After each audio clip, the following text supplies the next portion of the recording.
Welcome to Android Authority on Air, the original hangout show for Android on Google+. I'm Derek Ross. And I'm Scott Anderson. And this week we have returning guest Dan Charlton of Teamit, as well as fellow Android enthusiast John Franklin. Welcome back, guys. Glad to have you again and again. What's up, everybody? It's good to be here. So Scott, what fun stuff are we going to ramble about this week? We got some big Android ecosystem information, according to like Play Store downloads, Play services, some new stuff that Google's kind of building on right now. We're going to go over some app updates and new releases, devices, ICS updates and Jelly Bean updates, a little bit of patent wars. We're going to do some Rootin and ramen, and we're going to be going over some other stuff towards the end, some special stuff towards the end. So yeah.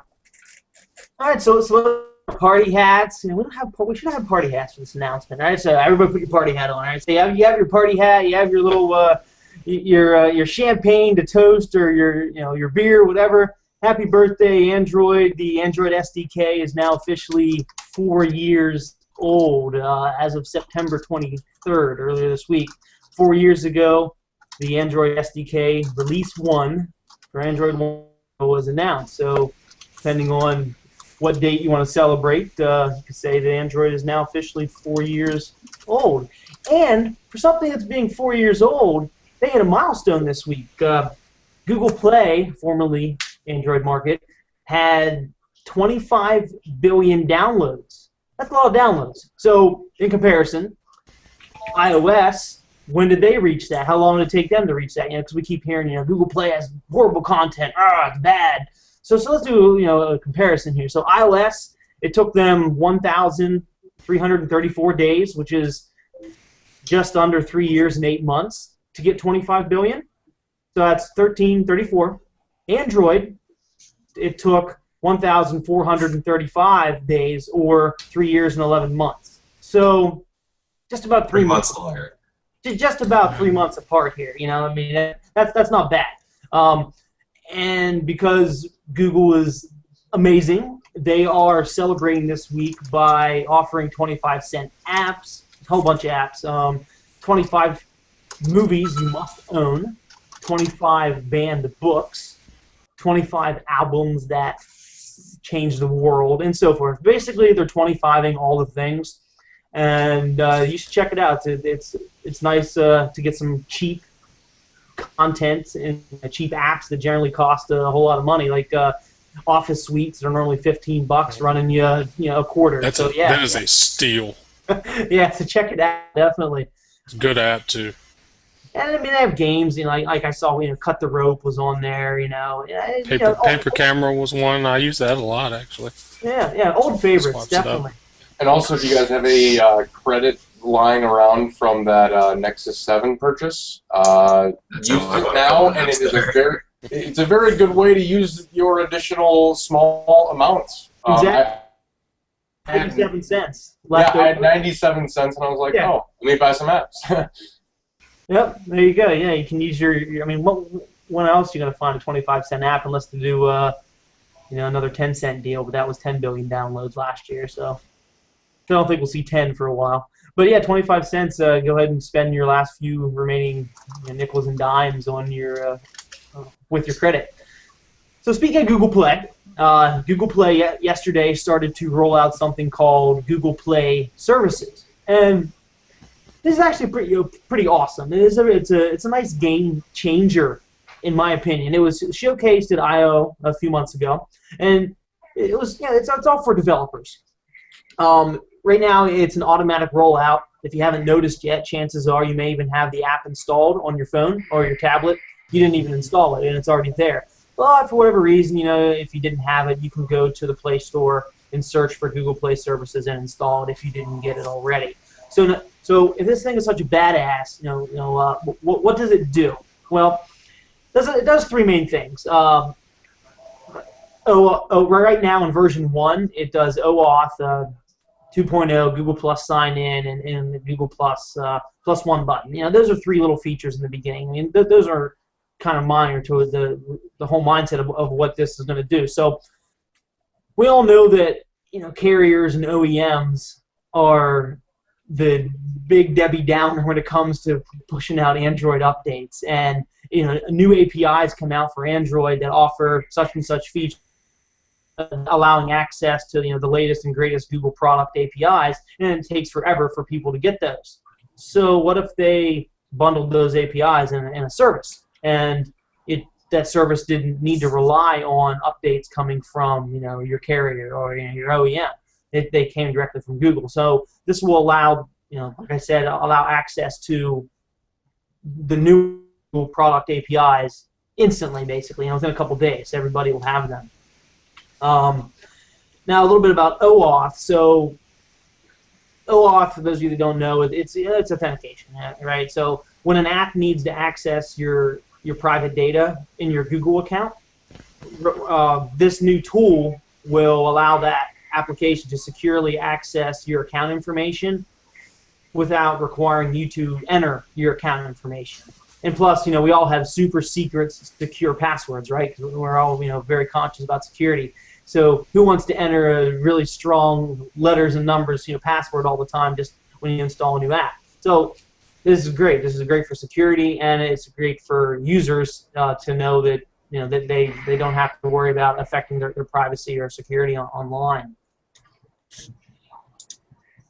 So the next version is rumored to add even more core services, more than just Google Plus integration, and more than OAuth. Eventually, more products will probably be tied into this. But right now, it's like I said, authentication applications will be able to access your plus ones. Maybe you'll be able to plus one something in an app, and the app itself will be able to have a Google Plus sign-in.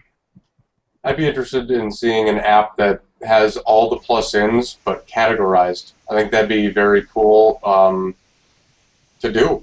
I mean, it would show all the different types of things of people that you're following and what favorite movies, books, websites related to certain things. I think it'd be pretty cool. So I'm looking forward to this. Yeah, it's nice having just in the Play Store what people have recommended. Almost every app that I go to download has got somebody from my circles that recommended it. Yep. It's nice to see more of it, though. Yeah. Okay, so let's move on to apps. A new app that came out today is one by Google, or a section of Google, as we've kind of figured out. It's called Field Trip. Basically, it gives you location-based recommendations of locations that may or may not pertain to you. Basically, you can, based on your location, it'll recommend certain things, and you can select everything that you want to be alerted about. You can turn notifications off. My personal view is Google Maps works better in Field Trip than it does in the Google Maps app. I don't know why, but it does. I don't think it's that. I mean, I only played around with Field Trip for a little bit so far. I don't think it's that much faster. You don't? It's good here. I give it credit.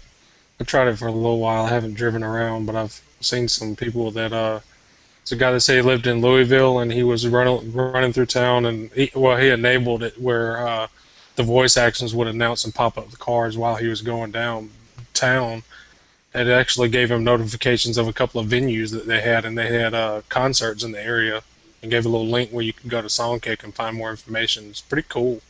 The one thing that upsets me, and it's kind of shame on Google for not sticking to the Hollow theme, and Yeah. I mean, if you are building, it's a beautifully designed app, though. it is a beautifully designed app, but the thing is that does not promote what they're trying to teach the developers into developing as a standard. And if you're trying to make a standard, you need to do it yourself. I agree with that. I do. But also, I saw some of those transitions when I used it for a few minutes, and I was like a little kid in the candy store grinning. I thought some of the animation was pretty cool. But let's functionality, or UI. I mean, user interface aside here, let's talk about replicating existing services. So Field Trip, awesome, right? It automatically provides you information when you're in an area.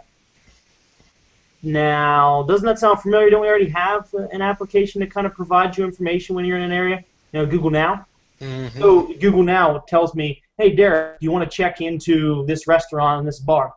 So, it's already telling me that. It already knows my geolocation. It's already in here. Now, Field Trip will say, did you know that this bar was built in 1817 and it's blah, blah, blah, blah. It's a historic, landmark. Okay, well, that's cool, but I don't need two apps doing the same thing. That's two apps getting geolocation services. It's actually three apps, because the thing that's telling you to check in is latitude. Well, and then there's places, another sort of division of an app, because both latitude and that are parts of maps. Now, plus don't Now, forget about Schemer. plus Field Trip. About Schemer, because I can pull up Schemer and open it up, and it'll get my geolocation and say, look, and I could type in bar or food, and it'll be like, oh, your friend wants to go to this restaurant, wants to go to this bar, blah, blah, blah, blah. So why do we have so many apps that do the same damn thing? I understand that each one does something a little bit different, but the features overlap in so many different places. Yeah, there's a lot of things they could afford to converge. I think it's a good test app for Google Now. It is. It's a feeler app in my opinion. I honestly think that's the future of phone UI in general is contextual stuff. How long is it going to be before Google Now is powerful enough and has enough of an API to become your home screen? Yeah, and I think that right now, since Google Now doesn't really have a whole bunch of settings per notification that it gives you, once they figure out with Field Trip if it works well and how to implement it well, then they can add deeper integration on that specific notification for Google Now. So I guess we might see another app by a smaller team of people that dives into specific features, maybe movies or something like that, that will then eventually add more functionality to Google Now. Well, I don't know about you, but my battery life is one of my biggest pet peeves with my phone. We all have the same phone. I believe we have the same gripes on that one. It's atrocious. Qualcomm Snapdragon S4 in it, and it gets great battery life. Well, you know what, Dan? I'm going to give you a high five.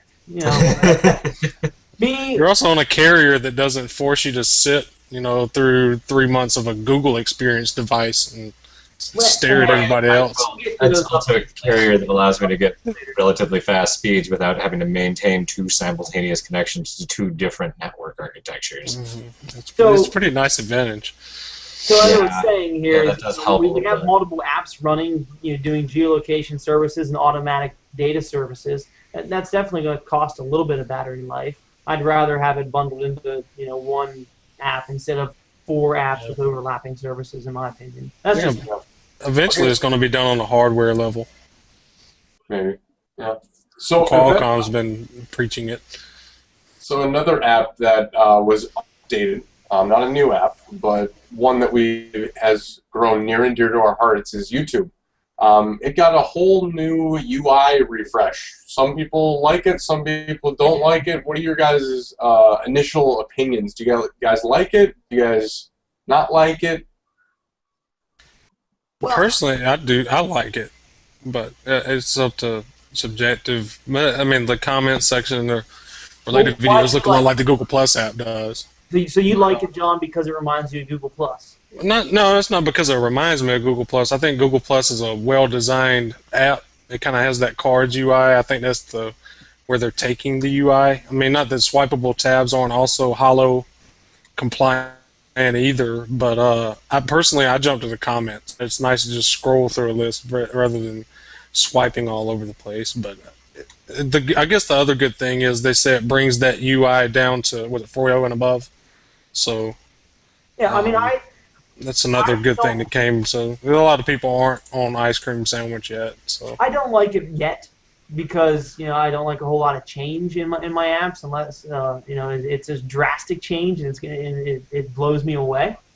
Right now, I like swiping from left to right to see comments, related videos, whatever. Scrolling down is great too, but I prefer swiping because I thought that was easier. That's just me. Ask me in a month, I'll be like, this is the best thing ever. But right now, I don't like it. The one thing I don't like about it is the fact that you don't get to see the likes and dislikes when you go to the video. You have to click the view down thing. So yeah. All right, so let's move on to some devices. We recently, I think it was like 4 days ago, released an iPhone 5 drop test versus the Samsung Galaxy S3. It's got a lot of views, and what do you guys think? Who do you think won? Well, I'll tell you what. Last week, whenever we were doing this video, I got some insider information during the show last week about which one won, and I was surprised because the 4S versus the Galaxy S3, it wasn't even a contest, and this time around it wasn't even a contest again, but it was the other one winning. Like I was amazed. It's a solid device. I want my next device to be that solid. You want yours? You want your next device to have paint that'll chip and show a different color? I had that with my Incredible 2. It did the same thing. It chipped off real nice. It's not paint. They just didn't. It was built solid there. The metal long enough. Yeah, but the thing is, I'd rather have plastic personally, just because you scratch plastic. What do you got under it? Oh, plastic that's the same color. So you want a phone with scratches, or you don't want a phone with scratches? You'd rather have one with a smashed face that you can't use. No, I'd rather not drop my phone. Yeah, well, yeah. I would rather not drop my phone too. But if I had to drop my phone, do I want a phone that's scratched, or do I want a phone with a broken face? I'm gonna choose the scratch every time. I don't know about you guys. Yeah, if you take it over that, but it's hard to predict that. I mean, even in a drop test, it's only because you could drop a phone 5 times and it will land differently every single time. Yep. It's hard to say. Oh, I know. You saw it'll shatter into a million little pieces. Yeah, well, kind of like if you looked at the drop test, the iPhone fell on its corner almost every single time. So, and you know what? And maybe it's prone to. Maybe that's where the weight's distributed, but you can't guarantee it's going to happen. I also think Darcy kind of threw the Galaxy S3 out of his hand the one time instead of actually dropping it. But I'm not blaming him when you're watching this later or listening later, Darcy. I'm just saying that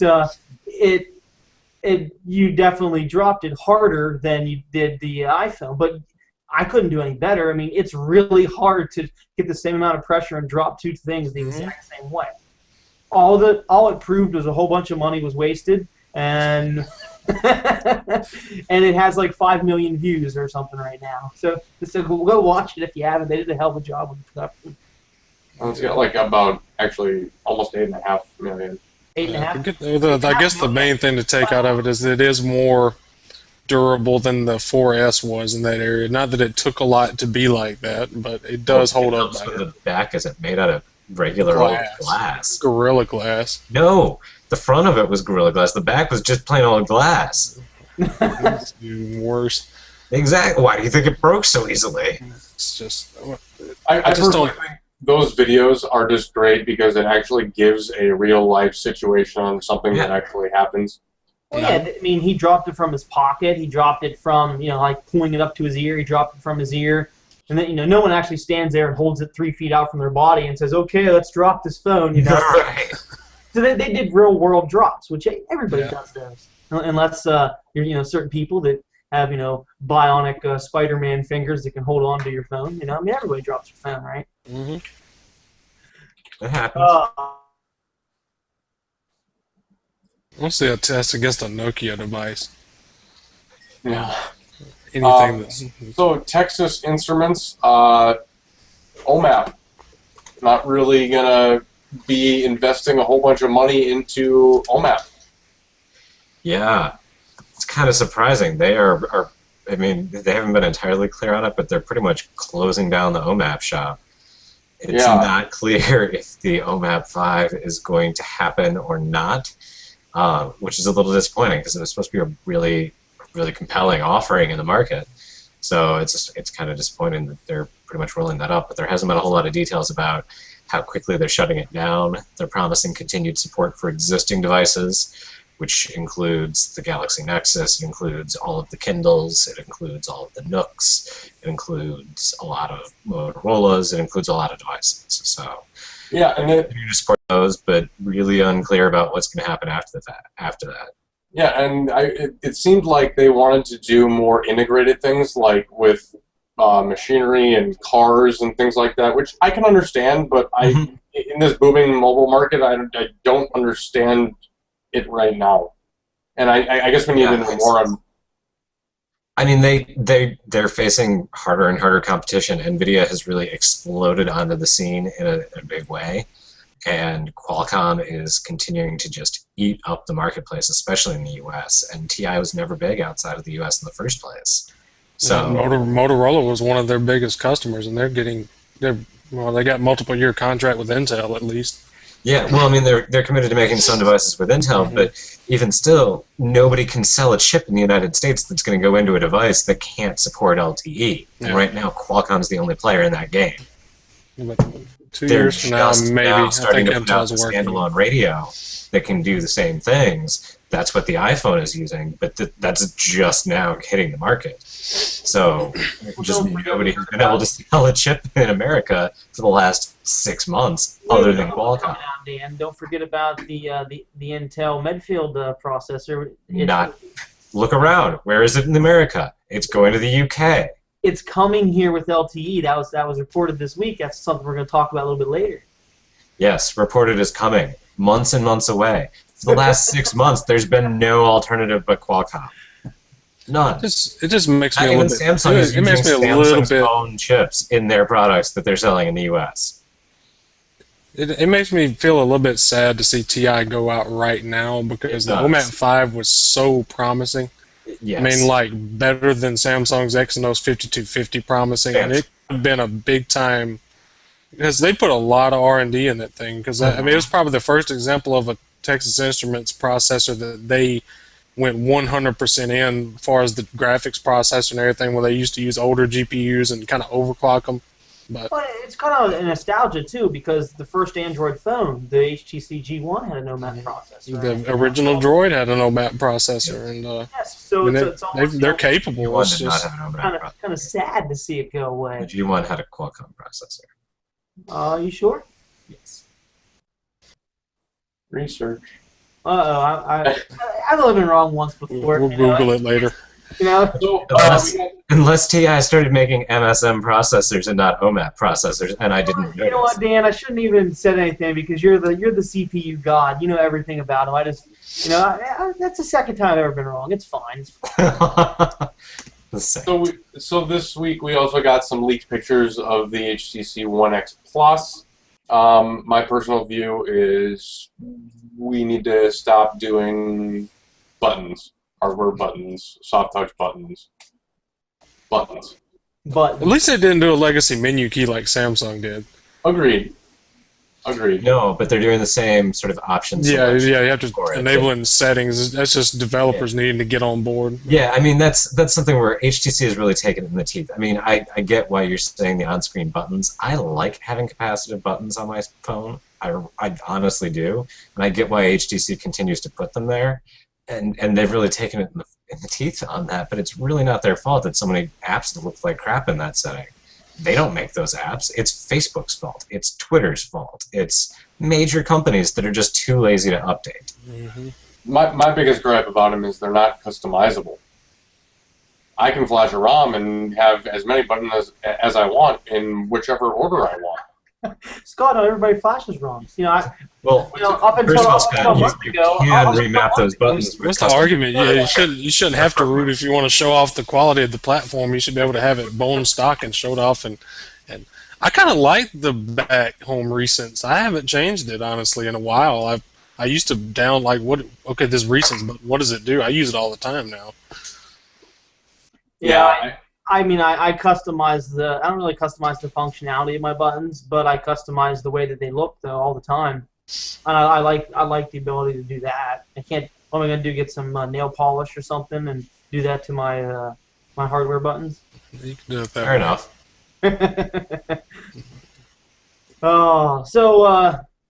Wait, Scott. Tell me about Rootin. It's this new thing, right? No. Dan, when we do Rootin and ramen, I already put Scott on the schedule to talk about it this week. Sweet. I'm the dinosaur. The new blood's moving in now. All right, so let's talk about some remote wiping ability, Scott. Yeah, I saw this. I don't know a whole bunch about it, so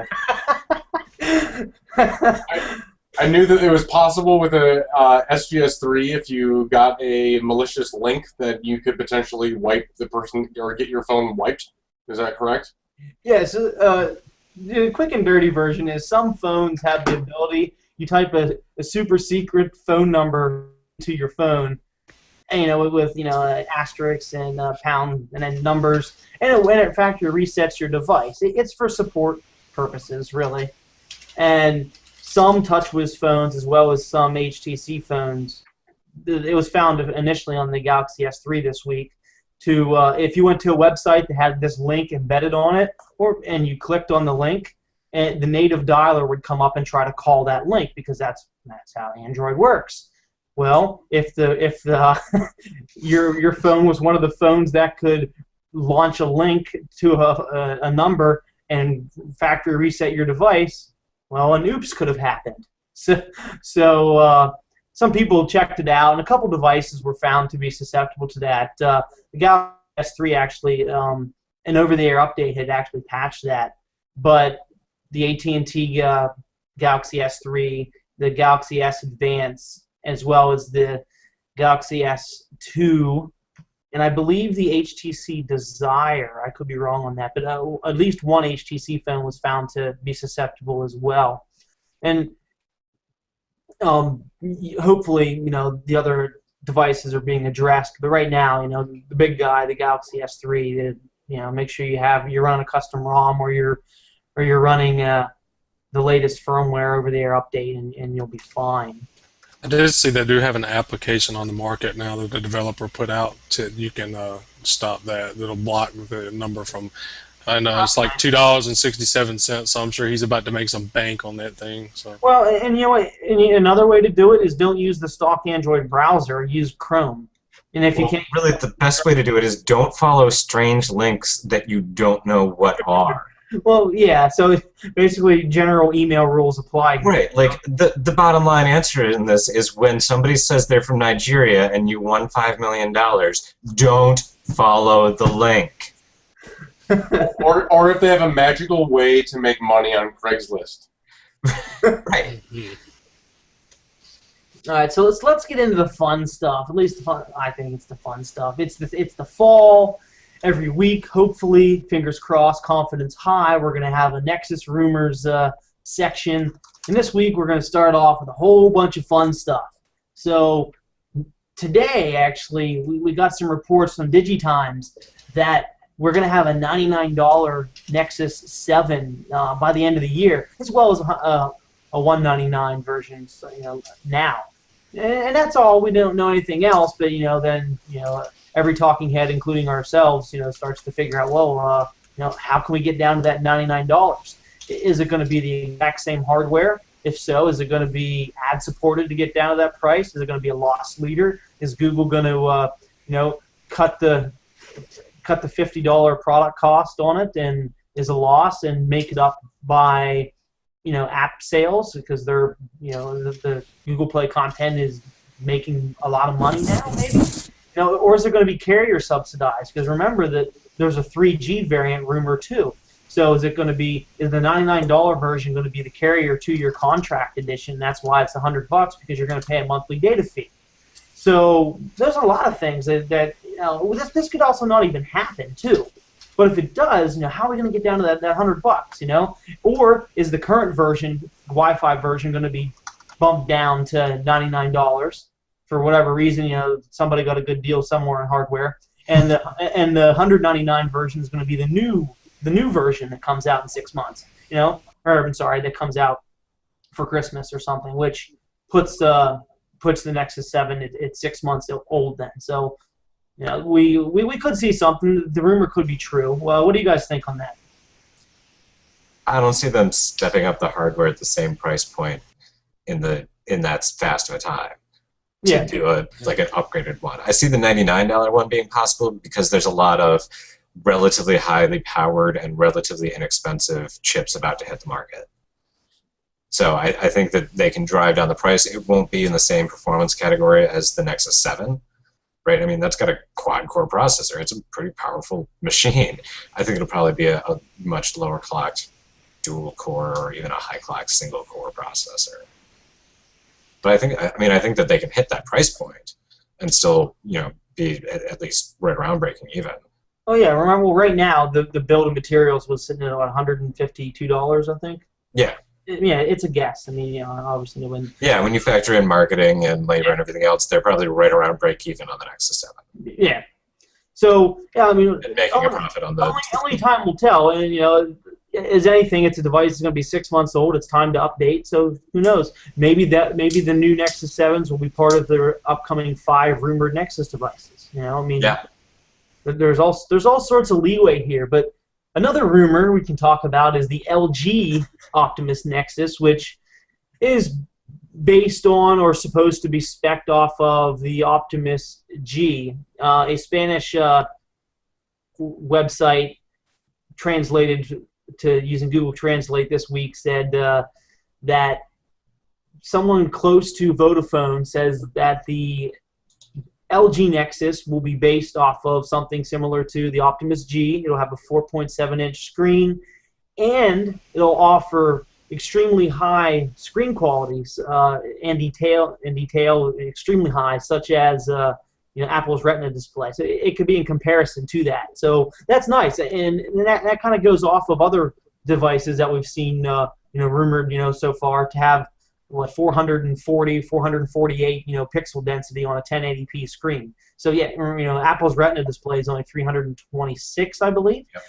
So that's Is that? I mean, this is the same 4.7 inch. I think it's 1280 by 768 or something that LG is using for the Optimus G. That's at like 426 ish. Well, I said, yeah. So we don't know if it's going to happen, right, but it's nice to have that rumor out there. I mean, it's a nice spec phone. I mean, that's have the S4 Pro, the new Adreno 320 GPU with the quad-core Crate processor. That's going to be a beast. One other thing is that like the LCD displays at 720p look a lot better than like the LEDs right now, just because they're non-pentile. Like the 1X display, all the other ones. I mean, they're just beautiful displays. Oh, it is a beautiful display. I mean, if you look at it compared to even the Galaxy Nexus or even the S3. Yeah. I was sitting here contemplating of whether or not a high-resolution screen would be good, but if you use it all the time and it's with you all the time, why not have a really high-resolution screen? Battery life. That's the only thing that I'd be concerned about. It's going to take more juice to push all those pixels, so battery is definitely going to be a concern. But as tech gets better and the power consumption will go down, and eventually batteries will slowly, like a slug, get better. But throw in 4 different geolocation services on top of that. Yeah. Just think if we had unlimited 6 different batteries. text-like communication devices.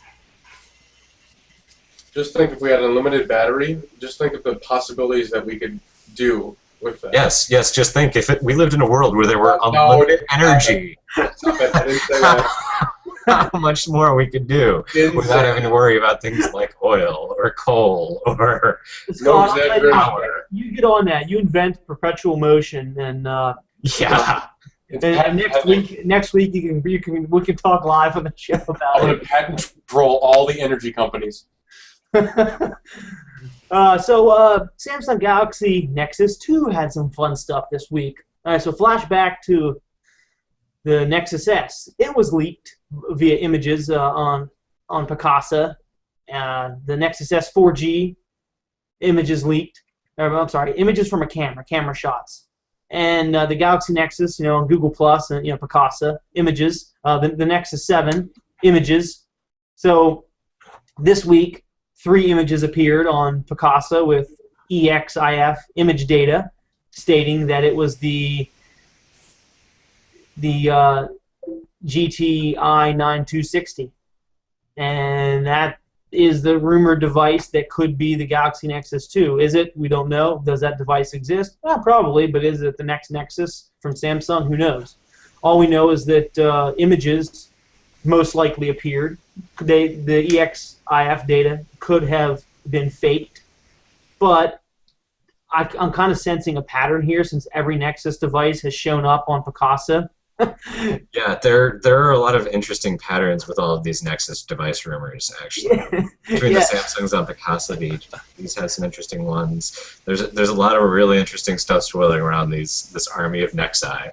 Yeah, so I mean, I remember when the Nexus 7 images were leaked on Google Plus and Picasa as well, since it's pretty much the same thing for images. You know, those images disappeared later that day. You know, after everybody blew up saying, "Look, these are pictures taken with the Nexus 7." So if these images disappear, I'm gonna pretty much guess and confirm myself that you know that is true. But who knows? History may not repeat itself. We don't know. And last but not least, this week we had rumors and information about the HTC Nexus 5. I'm not going to say that word. I hate that word. It is a smartphone. It is a mobile device. It is a mobile computer. It is not any hybrid word. It is a phone. Well, when an S3 is 4.8-inch screen, what's what's another 0.2 inches of a difference? I mean, how does that put it into that hybrid category all of a sudden? Well, all right. So this hybrid category of the word that shall not be named. Usually that's reserved for more than 5-inch devices, like the Note. The Droid Incredible X or the HTC Dix by DIX. I don't know what it's going to be called. But, bringing the wood. I really hope they don't call it that now just for that reason. They're bringing the wood to the market. Oh, no. That's a good slogan. That should be on a poster somewhere. Well, that device is rumored to be the device that the Nexus 5 is going to be based off of. It's going to be a 5-inch 1080p display, Snapdragon S4 Pro quad-core, 2,500 mAh battery, possibly up to 64 gig of storage, LTE. And the Nexus 5, I like that name because it clearly plays on the Nexus 7. Right? Oh, I don't think that's what it plays on. What's that? I said I don't think that's what it plays on. And I think that it's interesting that the rumor is a Nexus 5 from HTC built off the Droid Incredible X, because the Nexus 1 from HTC was supposed to go to Verizon and didn't because basically Google and Verizon couldn't get it together, which we can see again with the Nexus 1. The Nexus 1 was a precursor to a lot of great devices. And the Droid Incredible was the spin-off of that for Verizon. The Desire kind of came out of that fold. The Evo kind of came out of that fold. Yes, both of those those are all derivative of the same. Kind of kick-started HTC in a nutshell. For them to do a Nexus device and have a Droid Incredible as the Verizon spinoff, since clearly Google and Verizon aren't going to be happy together again, I think that makes a lot of sense, and I think that kind of lends credence to the rumor. Plus, the number 5 is not so much a play on 7, but there was the Nexus 1. Second device was the S, third was the Galaxy Nexus, fourth was the 7. That'd be the 5th Nexus device. I think they honestly need a device like this for a Nexus because the Nexus S and the Galaxy Nexus, don't get me wrong, they are honestly great devices, but there was almost, if you look at the Nexus 1, HTC did put everything in that phone. They had that phone was the very first with the AMOLED display, the first with the 1 gigahertz processor. They pushed the limits on that, and the Galaxy Nexus and S were kind of on par with whatever Samsung had that year. In some cases, under par. They need somebody that's hungry to make a Nexus. Yeah, no, I totally that's going agree. to take it to the next level, and I think give one of the other people a shot. Give it to HTC or LG or Motorola because they'll put something out there to get their name and get their reputation back up. Yeah. Samsung has nothing to lose. They have nothing to gain by outdoing their own devices with a Nexus. The others kind of do. Right. So let's talk about some jelly bean and ice cream sandwich update. Okay, well, the Transformer Prime, the TF201 Jelly Bean update is rolling out now. This takes away flash support, takes away Wi-Fi direct support, adds all the other Jelly Bean goodness, but you kind of lose that functionality. But you're getting Jelly Bean, you know, so start mashing that system update button. If your system update button is not worn out right now, you're doing it wrong. Start mashing that button. And for the Transformer Pad Infinity, they delayed it for US and Canada. It should be available early next week. So if you guys got those, check into that. And then we also do have the Android binaries were updated. This is really nice for developers. The Galaxy Nexus for Verizon specifically was released. Other devices were updated, but they're all available at the Nexus download site. So if you want to flash back to stock, you can flash those. Also, didn't the Nexus 7 get updated too? No, it didn't. Didn't it? No, the Nexus 7 did not get updated. We got new binaries though. Yeah, that's what I'm talking about. The binaries were updated, but that means that you go and download ones that are current to what's on the device. Yeah, but so the binaries did get updated, and they're newer than what they were yesterday, but they aren't newer than what's on the device. And JBQ said that the latest binaries should add precision touchscreen firmware. So all of you that are having, I personally haven't seen it, but a lot of people complain about touchscreen issues after you use the device for a while. The touchscreen starts to suck. So I'm guessing that these new binaries for the touchscreen, and based off what he says, should fix that problem. But if you're not rooted, you're not going to know, but you're not going to be able to test it right now. You have to have a custom ROM. Your ROM developer has to download the latest binaries, slap them into the ROM, and compile it and hand it over to you. An over-the-air update that comes out in the future for the Nexus 7 will probably have those in there, but the average Joe or the average Scott that doesn't root their devices won't be able to get that. So the SGS3, the Galaxy S3, it got the international version. They're doing a soak test of Jelly Bean. We've seen screenshots of devices getting Jelly Bean, specifically in Poland. The Atrix 2 is getting an ICS soak test, so that should be coming up soon.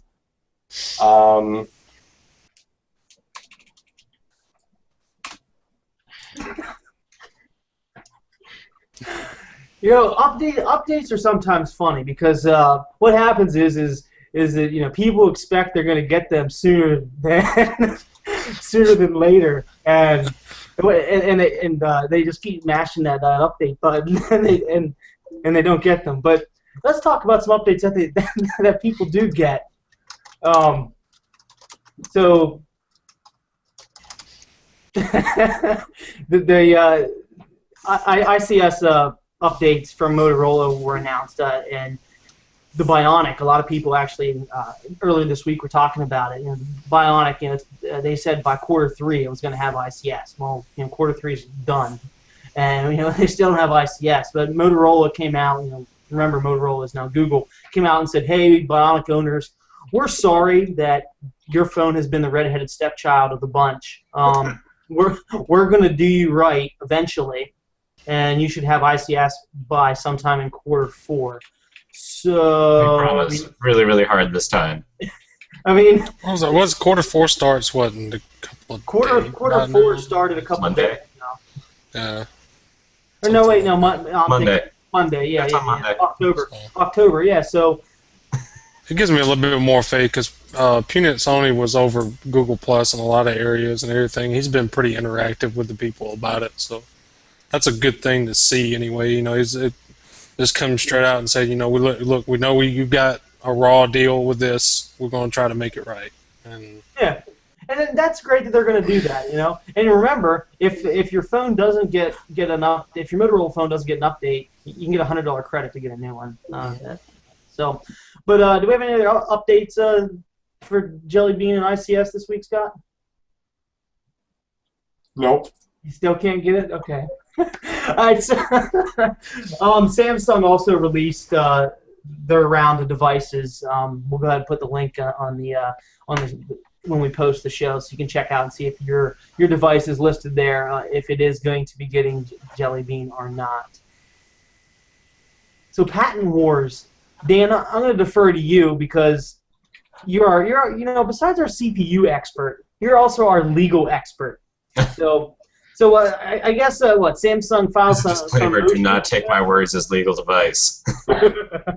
So Samsung filed motions, I guess, on misconduct or something this past week? Yeah, they basically filed a motion to basically giving the judge the option of either setting aside the jury's verdict and re-ruling the case in Samsung's favor, or to setting aside the jury's verdict and sending it back for a new trial. In the filing, they cited over 100 different instances of misconduct, things along the lines of Apple being given the opportunity to cross-examine this deposition and Samsung not. That's kind of a constitutional amendment that you're supposed to be allowed to cross-examine your witnesses. Oh, But there's that whole law thing in the way of that.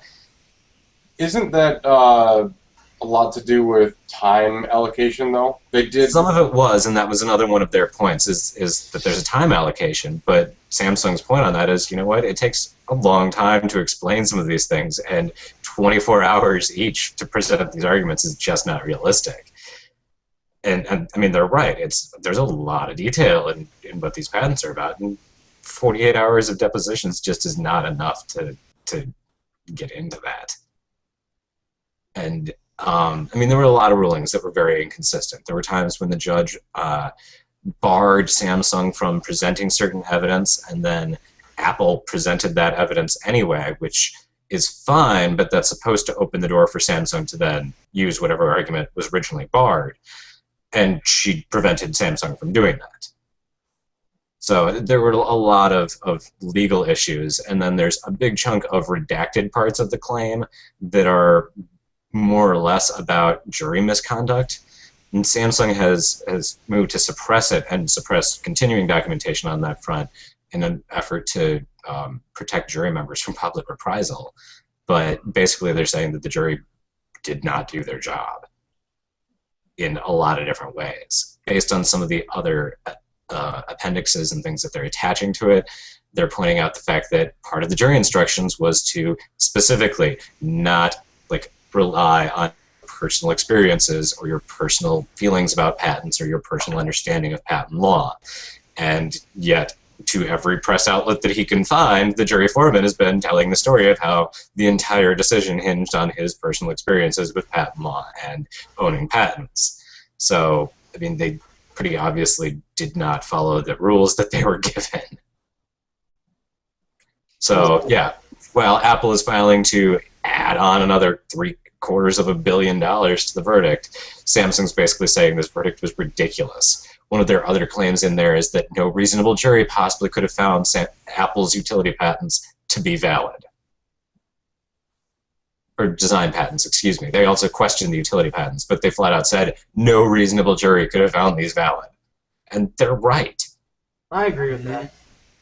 Especially some of the, I mean, like the prior art that went completely ignored. Prior art, right there is another misconduct problem. The jury members have flat out said they just didn't bother considering that. Well, they saw the first exhibit. What the trial was about, and they just didn't bother considering whether or not the patents were valid in the first place, and skipped right on to whether or not they're infringing. So, yeah, you might be infringing on this patent, but if it's not valid, then what does it matter? I just like how much the jury statements have shot their own verdict in the foot the whole time, because they have opened the door wide open for a Samsung appeal. Had they been quiet, it probably would have stood like it was, is the bad part. But the jury just basically gave Samsung an appeal on a silver platter. I mean, here, have at it, guys. This is before even it gets to an appeal. This is basically Samsung saying this trial was so horrifically bad that we don't want to waste the court's time with an appeal. We need to just go back to square one and start all over. It'd be interesting to see the... Yeah, I mean, it's the motion is in front of Judge Koh, so I as being a problem because she's not likely to endorse a motion that basically says she wildly mismanaged the case. but it's a very strong motion, so it's going to be hard for her to kind of weasel her way out of that. So let's talk about Rootin and ramen. And this week, that's normally a segment that I cover, but Rootin and ramen noodles this week will be covered by Scott, since I created a monster about a month ago. The guy's flashing different ROMs every week, testing them all out. He's flashing kernels, he's flashing recoveries, he's customizing to where he breaks his soft keys and has to use factory images. I mean, this guy's a monster. So Scott, what do we got in Rootin and ramen this week? Yeah, I do flash every week or so. But yeah, I mean it's nice. AOKP Jelly Bean version 3 added some functionality, and a lot of bugs are gone. The most notable features that we have are in the drop-down notification. When you get a text, you can quick reply to it, which is really nice. Also, some extra calculator features. Also, vibrate and ring toggle you can put in the nav ring as a nav ring target, which is nice. And the biggest implementation, I think, or adding with the quick reply, is the stopwatch and countdown in the clock app. So instead of going and changing like a setting on the app, you switch from side to side, and you go to a stopwatch, countdown, and a alarm timer. Now remember, the stopwatch and countdown is from CyanogenMod. They actually released it, and then AOKP is using that code in their ROM. So CM10 has that as well. They are the ones that actually put that out. Didn't they release the app on the market though? And open source it. They did. They put it on the Play Store, so anybody can. And then, Derek, you're running CM10 right now, right? Yeah, I'm running CM10, and you know what? I'll yell about it for a little bit. Wait, hold on. What version was buggy, and then what version are you on now? So, well, CM, it's nightlies, right? So they're breaking something and fixing something every day, because, I mean, that's what nightlies are. It's bleeding edge. They're constantly adding new code and everything. So... Wow, this is a great show. So CM10. Wait, hold on. For those of you watching that wondering why we are laughing, Google Docs, when you're doing a show of one person talking and other people typing, can get very distracting and very humorous because people add things that shouldn't be said. What we do is we use the Hangout Google Doc plugin and have a doc with our show notes, our agenda, stuff like that. We're really professional. You didn't know we did that. And sometimes we're really unprofessional and edit what someone's supposed to say, and put some things in there, and yeah, it leads to fun. Okay, CM10 nightlies. So CM10, yeah, I mean nightlies, yada yada yada. I installed the M1, that came out 2 weeks ago, roughly, something like that. The milestone, the monthly build, whatever. And it's CM10's great. I love it. Tons of customization, and eventually it'll be extremely stable and extremely fast. And in my opinion, it'll be the best ROM to run. But right now, it's still growing. It's still in a nightly state. The M1. I'm happy I don't have that dock opened anymore. I minimized it because I see you guys laughing. so M1 was laggy. It was very laggy, and I ran it for 2 days and I couldn't handle it anymore. Now I'm back to Bugless Beast. I had some insider information from my ROM groupie. She told me that CM10 lag was fixed. She had heard. So I installed the latest nightly yesterday, and lo and behold, it was fixed. There was no lag. It's nice and fast, and I decided I was going to stick with it until I realized that my battery life was absolutely horrible. And at 5 o'clock today, I had 10% battery left with only 50 minutes of screen on time and 15 hours of... Wow.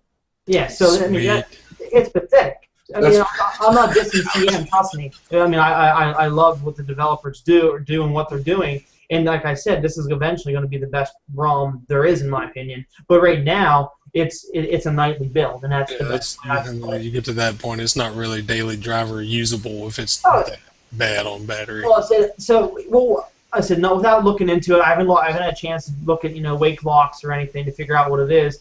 But I'm pretty sure every time my phone goes to sleep, I'm pretty sure the Wi-Fi is cycling, because I see it connect to 4G and Wi-Fi constantly. And I see those cycle constantly every time I unlock my phone. So that's just a guess without looking into it. I'm going to geek out with it maybe later after the show, tomorrow or at some point, and try to figure out what exactly is causing that, just because I want to know.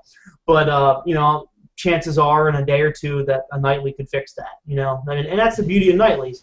You might run something that's shit for a day or two, but it's going to be great in 2 days, you know, until the next thing, that you know.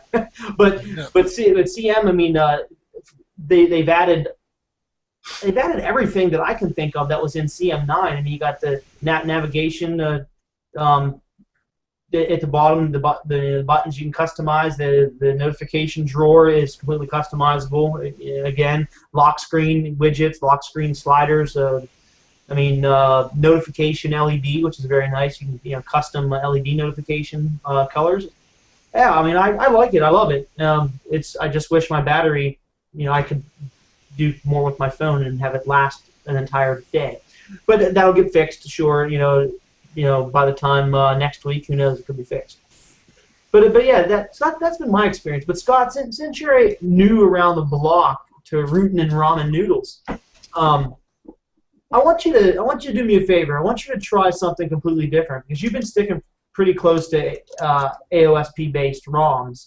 The vanilla-looking ROMs. CM10, CNA, Bugless Beast, AOKP. I want you to try MIUI for me over the next week. Do an Android, run it for a day, see if you like it. Okay. I just, that ROM is still near and dear to my heart, because it was the first ROM that I learned to do all sorts of Android hackery on. That's how I met Dan. But I like MIUI, so yeah, I want you to try it and let me know what you think. And then maybe we'll do a Jelly Bean MIUI show in the near future. Yeah, that should be interesting. Yeah. All right, so real quick to wrap up here, if you're not going to the Android barbecue, well, that's a shame. I'm going to be at the big Android barbecue. A lot of people are going to be at the big Android barbecue. John's going to be at the big Android barbecue. Mm-hmm. There's going to be a lot of learning, a lot of vendors giving out free stuff, a lot of fun. Maybe, I don't drink beer, but maybe another person will. I'm sure somebody will. I'm sure somebody will. But it's gonna be a good time. Anyways, my point is in celebration of the 25 billion play downloads and Google, 25ing all the things, the guys over at the Big Android Barbecue decided to 25 all the things as well, and they're giving 25% off the ticket prices right now. So if you're on the fence of going, you want to save a little bit of money, now's a good time to do that. And if you're into collecting things and want to collect stuff that'll eventually be on Pawn Stars and down the road, the Android Collectibles Series 3 is, I can't even say it's now available. It was available this week. So if you're into collecting things, not really so much for you after all. You can still find them at stores, and I'm sure in the near future they'll have another run. For quadruple the price. Yeah, well, they said they're going to have more stock eventually, but right now they're all sold out. They were $8 a piece, 16 in a whole box. You can buy them individually if you want. They sold out at 11 a.m. in the first 10 minutes. Then a little bit later they had a second batch sell out, and then at 11 p.m. they had the next run available, and that sold out as well very, very quickly. So I ordered some. I can't wait to get mine here in a couple days. I maybe will do an unboxing, video showing them all off. Who knows? But yeah. So if you didn't get them, you want them. In the near future, you'll be able to buy them. Amazon, other places as well will have them most likely for a lot more money. If you want to collect them. Our Galaxy Note 2 contest is now officially over. A winner, if it wasn't drawn already during the show, will be drawn very, very shortly, and everyone will be notified via the website. So good luck to everybody that entered the contest. I can't hope you all win. I'm only giving away one, but you know what? I hope you all win. I do. So, for you guys watching, the places you guys can watch us are obviously YouTube right now. You can also watch us on our Google Plus page, Android Authority. You can listen to us on SoundCloud, Stitcher Radio, and iTunes. And we do have an RSS feed for our show. And if you want to go to the website, androidauthority.com, and go scroll down, it's on the bottom right side. It's just a section called On Air, and that'll be all of our on-air posts that we do every week. Derek, you got anything else? I always got something else. Yeah, I don't have anything else. So, so thanks for watching, and we'll be back next week. Same bat time, same bat channel. Have a good night, everybody.